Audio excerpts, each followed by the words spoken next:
En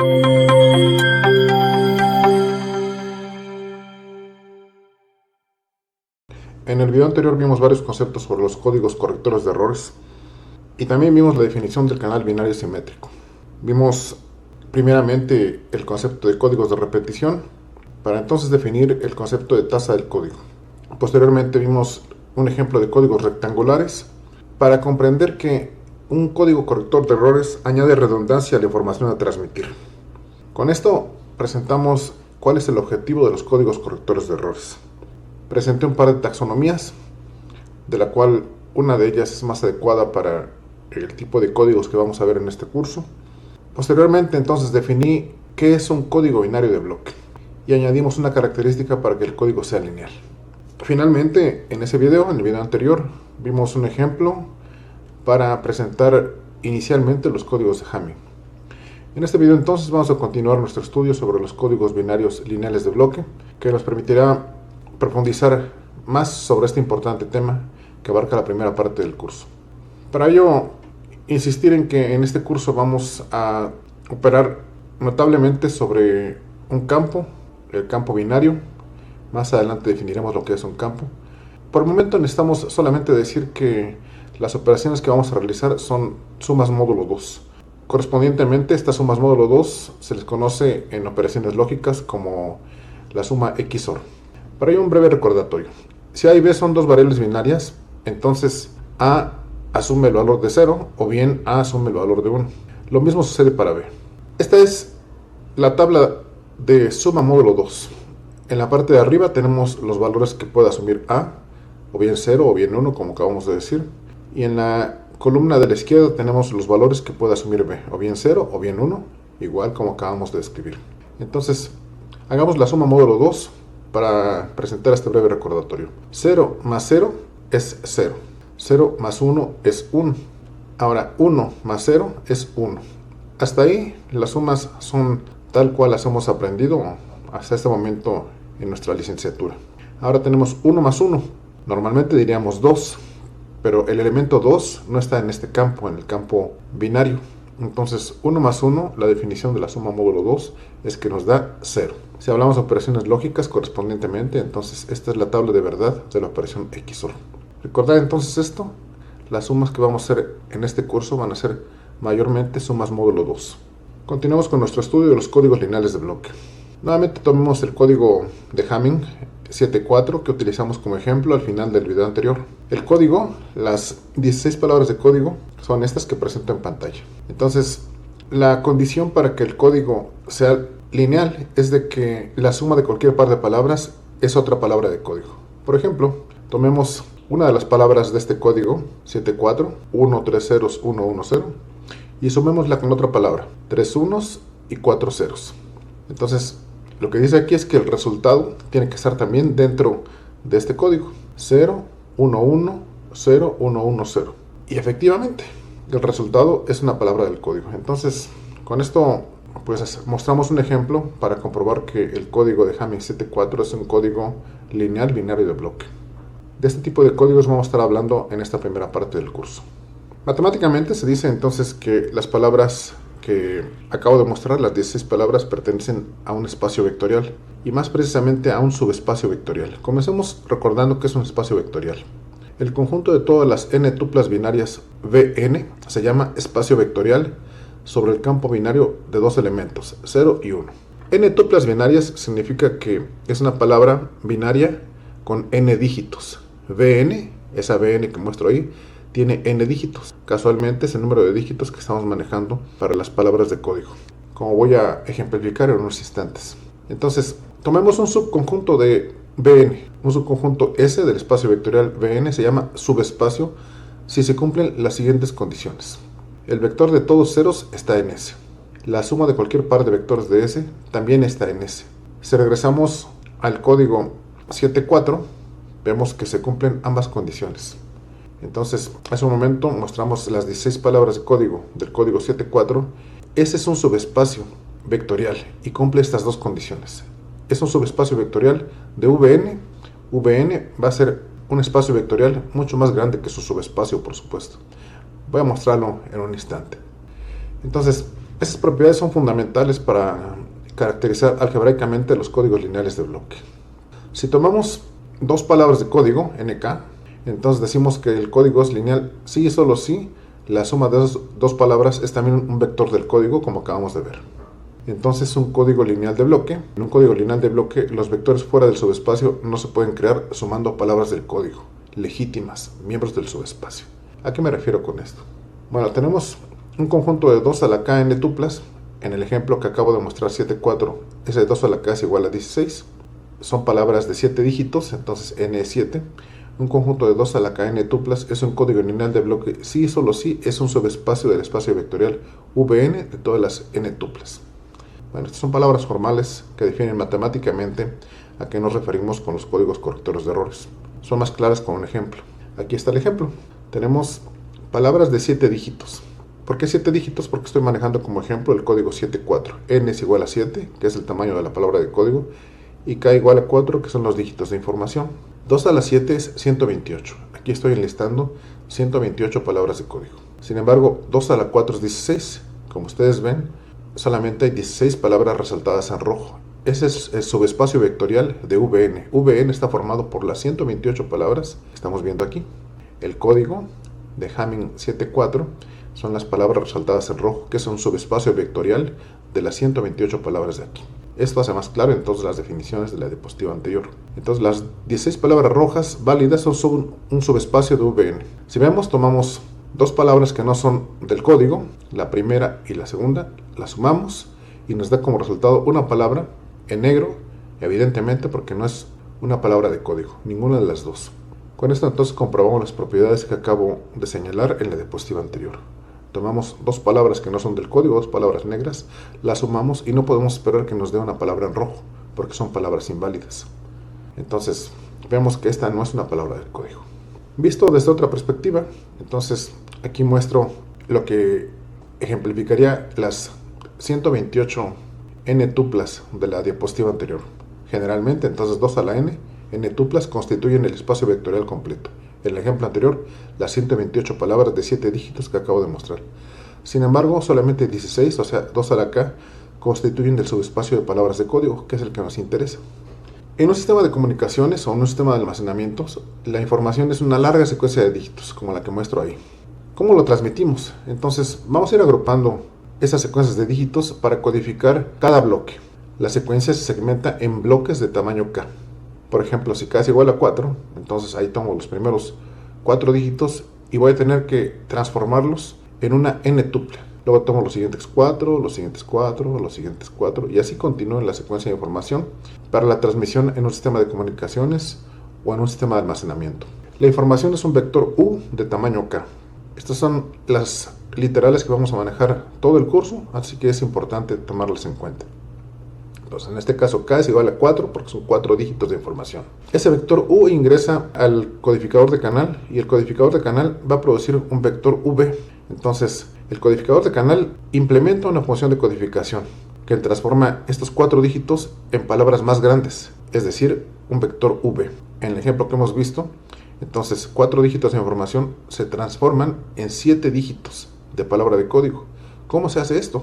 Bueno, el procedimiento general es entonces que tenemos la información de k dígitos, se aplica una función de transformación o una función de codificación que produce un vector V que es más largo que el vector U. Contiene los k dígitos de información y los n-k dígitos de redundancia. Es decir, el codificador de canal añade redundancia para proteger a la información U del ruido aditivo en el canal. Esta es la operación general que se realiza en un código binario lineal de bloque. Entonces, para códigos cortos, como el 7.4 que he manejado desde el video anterior, el mapeo puede realizarse buscando en una tabla. ¿A qué me refiero con el mapeo? Recuerden, la tabla con 128 palabras de 7 dígitos, resalté 16 palabras rojas. Entonces, el mapeo consiste en que las 16 palabras de información se transformen en las palabras de código. Si k es grande, entonces la búsqueda en tabla no es posible. Poniendo un ejemplo, ¿cuántos renglones debería tener una tabla para un código 127.92? 2 a la 92 es aproximadamente igual a 5 por 10 a la 27 vectores de código. Es un número enorme. Entonces sería muy ineficiente almacenarlo. ¿Qué podemos hacer? Desafortunadamente es posible reducir la complejidad generando las palabras de código conforme se necesiten, en lugar de almacenarlas. ¿Cómo lo hacemos? Pues con la función de codificación que muestro o que mostré en la diapositiva anterior. El codificador de canal va a implementar esa función de codificación, van a ingresar vectores de información y los va a transformar en vectores de palabra de código, en lugar de estar almacenando cada una de las palabras. Se van a calcular. Entonces, en lugar de listar todas las palabras de código, un código se puede especificar por una base de K palabras de código linealmente independientes. Este es un concepto importante. Veremos entonces, una matriz generadora de un código NK es una matriz de K renglones por N columnas, cuyos renglones son palabras de código linealmente independientes. Entonces, si la información es el vector U de K dígitos, ¿cuál va a ser la regla o la función de codificación? Simplemente vamos a encontrar una matriz generadora que va a estar formada de K renglones independientes linealmente. La multiplicamos por el vector U y obtenemos así las palabras de código. Simple y llanamente. Bueno, parece muy sencillo. ¿Qué es lo que necesitamos hacer? Esta diapositiva contiene información importante, así que tomen el tiempo suficiente para anotar lo que consideren pertinente. Para ello tenemos que recordar el concepto de independencia lineal. Como estamos operando sobre números binarios, esto se reduce a un concepto más sencillo. Si tuviéramos códigos en campos de mayor dimensión, entonces sería más complejo el problema. Comencemos con los campos binarios. Dado un conjunto de vectores con el mismo número de elementos, se dice que son linealmente independientes si ninguno de ellos puede obtenerse como una combinación lineal de los otros. Una combinación lineal consiste de una suma después de haber multiplicado por constantes. En el campo binario en el que estamos trabajando, esta operación se reduce a una simple XOR o una suma módulo 2. Significa entonces, pensemos nuevamente en la lista de 128 palabras de 7 dígitos que mostré al inicio del video. De esas 128 palabras, entonces tendríamos que encontrar de las 16 palabras rojas, 4 que sean linealmente independientes. Es decir, 4 que no se puedan obtener entre ellas a partir de sumas. Bueno, si lo hacemos manualmente, puede resultar muy complejo. Sin embargo, evidentemente, esto se lo vamos a pedir a una computadora, o si son códigos muy pequeños, lo podemos encontrar directamente. Veamos un ejemplo de una base de un código. Una base de un código entonces nos va a dar la matriz generadora, G, que acabo de señalar, que nos va a permitir entonces construir las palabras de código. En nuestro ejemplo, seleccionando 4 vectores independientes del código, obtenemos la matriz generadora que está aquí. Vemos, hay K dígitos de información, K es igual a 4, entonces hay 4 renglones. Tiene que haber 7 columnas porque las palabras de código son de 7 dígitos. Esta es una matriz generadora. Entonces, si tenemos todas las posibles combinaciones de 4 dígitos, hablando de la información, puedo producir las 16 palabras de código simplemente multiplicando esos vectores de información por esta matriz generadora. El mismo código puede escribirse con diferentes matrices generadoras o bases del espacio vectorial. Entonces, una matriz generadora es una base del espacio vectorial. Normalmente vamos a tomar una que sea conveniente para nuestro propósito. Por ejemplo, aquí muestro otra matriz generadora para el mismo código 7.4. Estos 4 renglones son linealmente independientes. Quiere decir que no puedo obtener ninguno de ellos a partir de una combinación lineal de los otros. G entonces es una especificación de una codificación particular de la información. Realizar operaciones entre renglones de matriz no cambia el código, pero la G modificada, hace un momento mostré 2, representa un mapeo distinto para la codificación. Es decir, de las 16 posibles combinaciones de 4 dígitos, en el ejemplo que he venido manejando, entonces multiplicar estas combinaciones de 4 dígitos por una matriz G o por la otra de la diapositiva anterior va a resultar en vectores de 7 dígitos distintos, pero todos van a caer en el mismo código, en las 16 palabras rojas de 7 dígitos que mostré en el ejemplo del inicio del video. Para obtener un código en forma sistemática, esto también lo vimos en el video anterior. En forma sistemática significa que la información aparece en claro en la palabra de código. Entonces tenemos una expresión para la matriz generadora que va a ser muy importante. La matriz generadora tiene que estar formada por una matriz que la vamos a llamar aquí matriz de paridad, y a la derecha va a estar la matriz unidad de K renglones por K columnas, o la matriz identidad. Veamos cómo se obtiene esto. Para ello, comenzamos con una definición más que se llama verificación de paridad.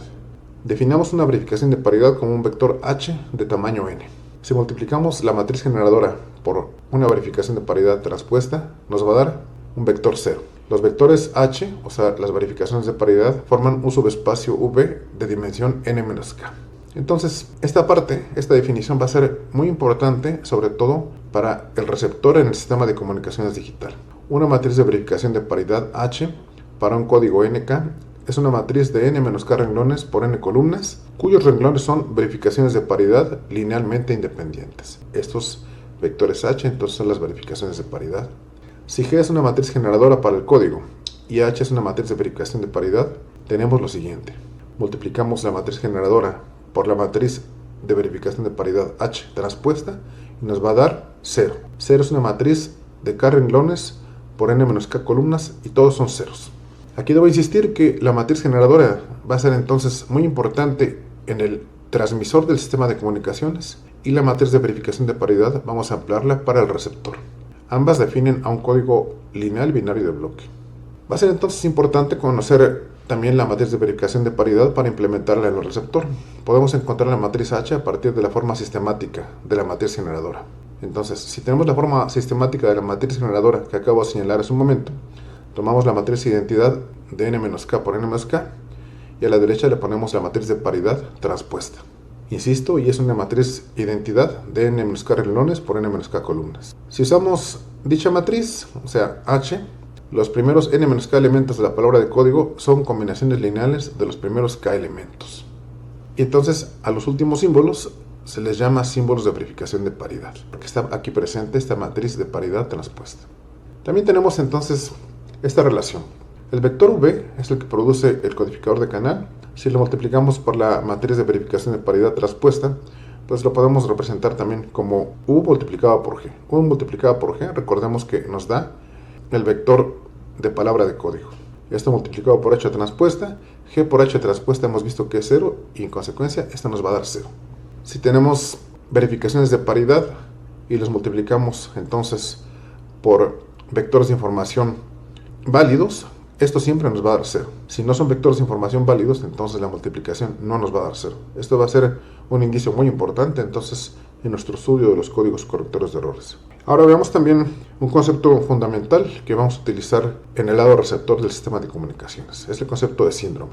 Sea H una matriz de verificación de paridad para un código NK y sea R, que está en el campo con n dígitos, entonces el síndrome S va a estar dado por lo siguiente. Tomamos el vector R, que es el vector que recibimos en el lado receptor, y lo multiplicamos por la matriz de verificación de paridad transpuesta. Esto lo podemos descomponer de esta manera. R no es otra cosa más que la palabra de código que produjo el codificador de canal, más el vector de error que es producido por el ruido aditivo en el canal. Esto multiplicado por la matriz H transpuesta. Y esto lo podemos entonces desglosar en V por HT más E por HT. Sin embargo, V por HT, como son palabras de código válidas, esto es igual a 0. Solamente entonces el error va a contribuir al síndrome.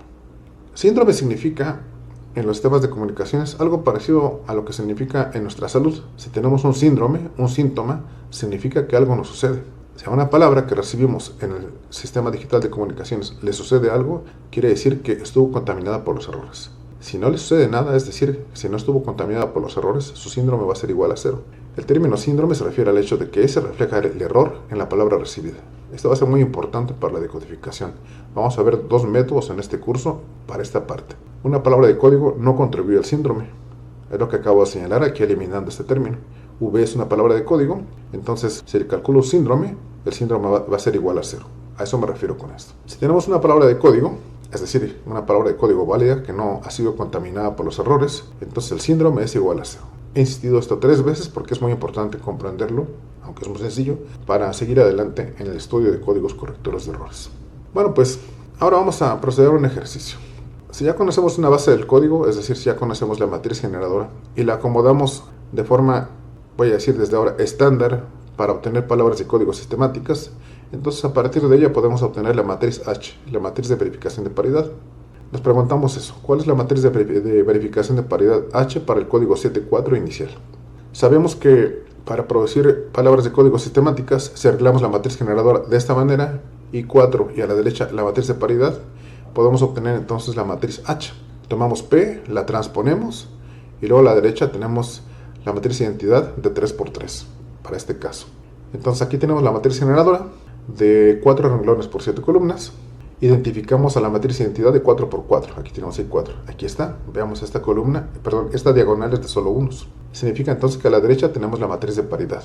¿Qué hacemos para obtener la matriz de verificación de paridad, la matriz H? Pues aquí esta expresión nos dice que tomamos la matriz P y la transponemos. ¿Qué significa transponer? Tomamos este renglón, lo convertimos en columna, tomamos este renglón, lo convertimos en columna, y así para los otros dos renglones. Veamos, aquí está la matriz P transpuesta. 1, 1, 0 se ha convertido aquí en la primera columna.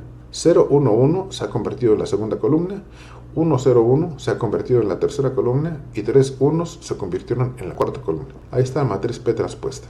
Y a la derecha tenemos que tener la matriz de identidad de 3 por 3, como lo vemos. Ahí tenemos entonces la matriz de verificación de paridad H para esta matriz generadora. Magnífico. También en diferentes referencias nos podemos encontrar notaciones distintas. Es decir, podemos encontrarnos arregladas la matriz generadora y la matriz de verificación de paridad de una manera diferente.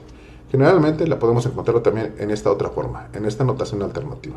La matriz generadora puede tener a la izquierda la matriz de verificación de paridad, P, y a la derecha la matriz de identidad. Consecuentemente, H va a estar formada como lo muestro aquí. Por ejemplo, aquí está la matriz generadora de 4 renglones por 7 columnas. Identificamos a la matriz P, que está a la izquierda, y a la matriz identidad de 4 por 4, que está a la derecha.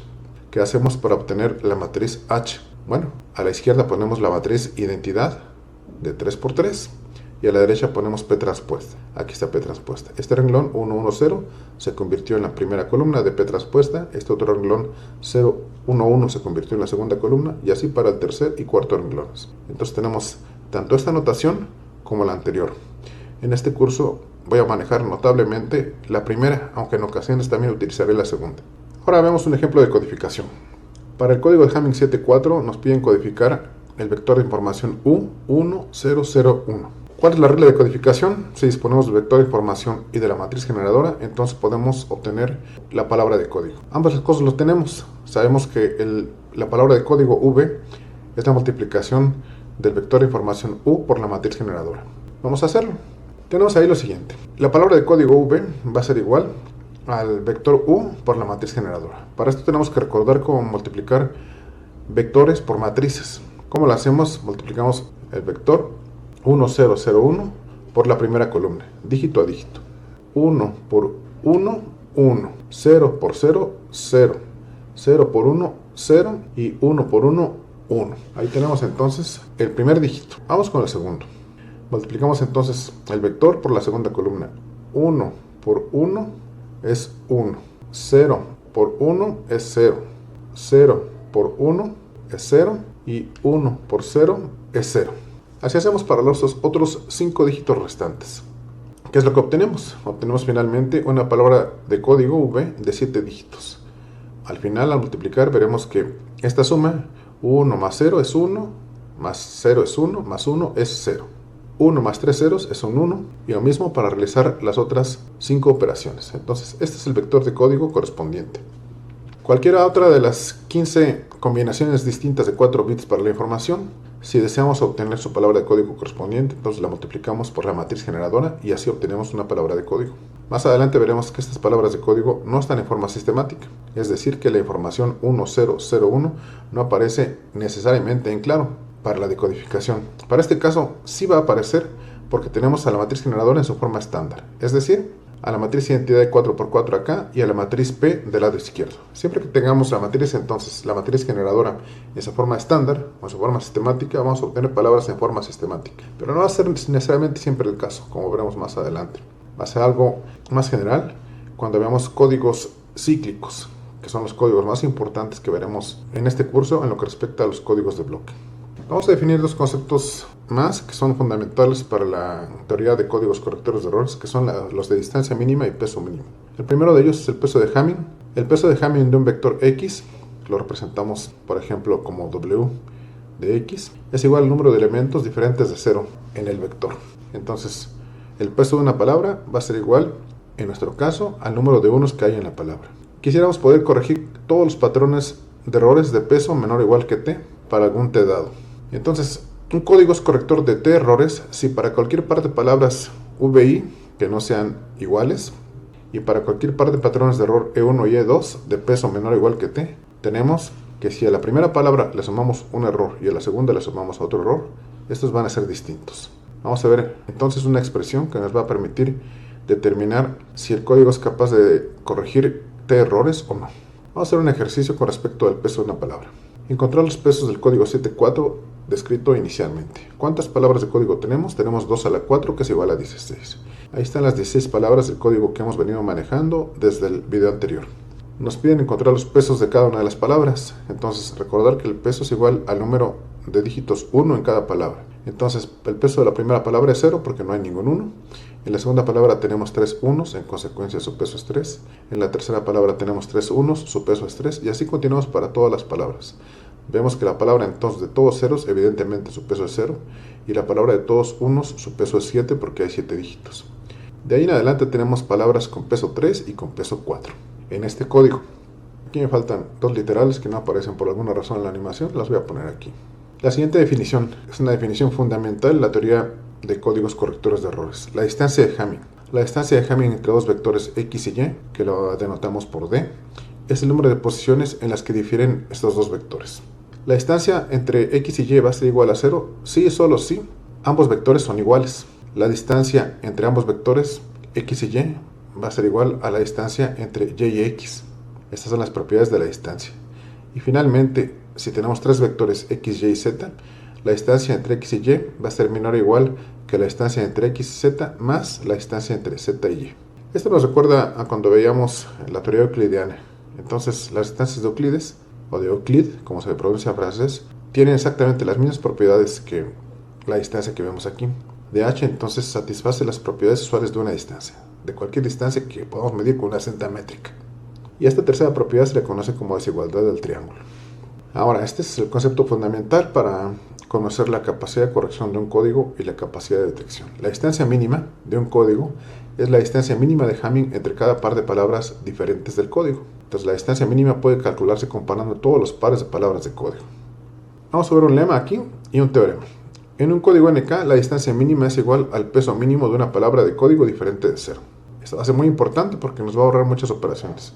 Y también un código NK corrige T errores si y solo si T es menor que la distancia entre 2. Un código NK corrige T errores si y solo si T es menor que la distancia entre 2. O bien que T sea igual a la función piso de la distancia mínima menos 1 dividida entre 2. Este teorema es fundamental para saber cuál es la capacidad de corrección de un código.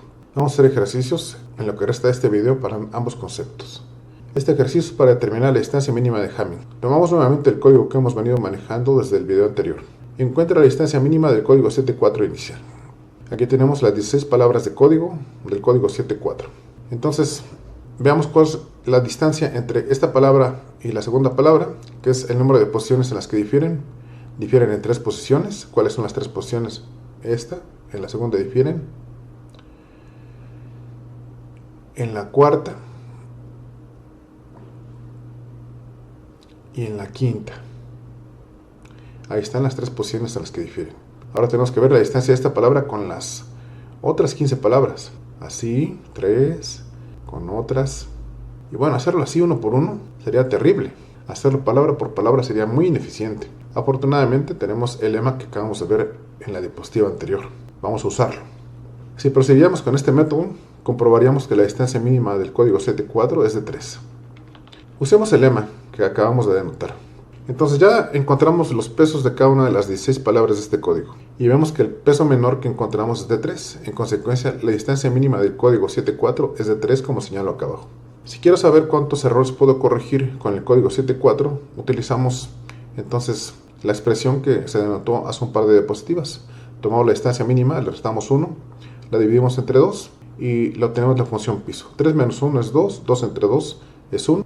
Entonces este código puede corregir hasta una palabra. Hay una diferencia entre detectar errores y corregir errores. Por ejemplo, en el código que hemos manejado 7.4, cada palabra tiene 7 posiciones que corresponden a los 7 dígitos de la palabra.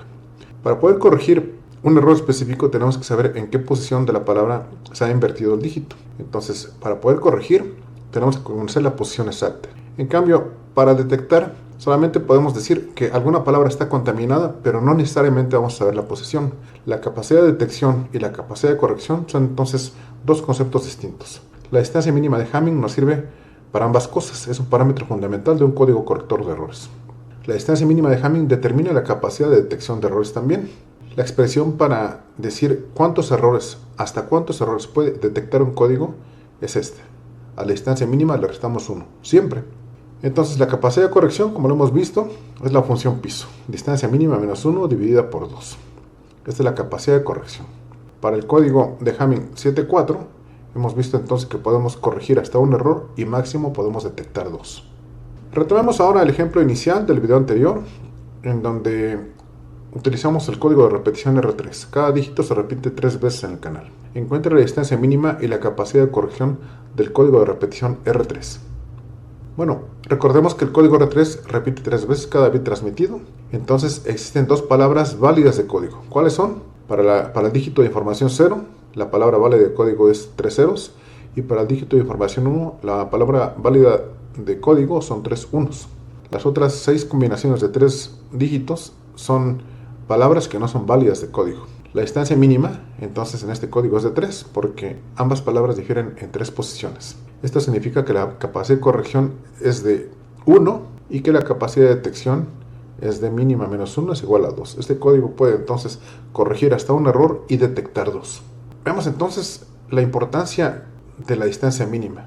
Esta va a determinar cuál es la capacidad de corrección de errores de un código. Y con base en esto podemos diseñar códigos que estén adecuados al tipo de canal en el cual estamos transmitiendo la información. Hasta aquí llegamos en este video. Formulen sus preguntas para que los pueda atender. Gracias por su atención.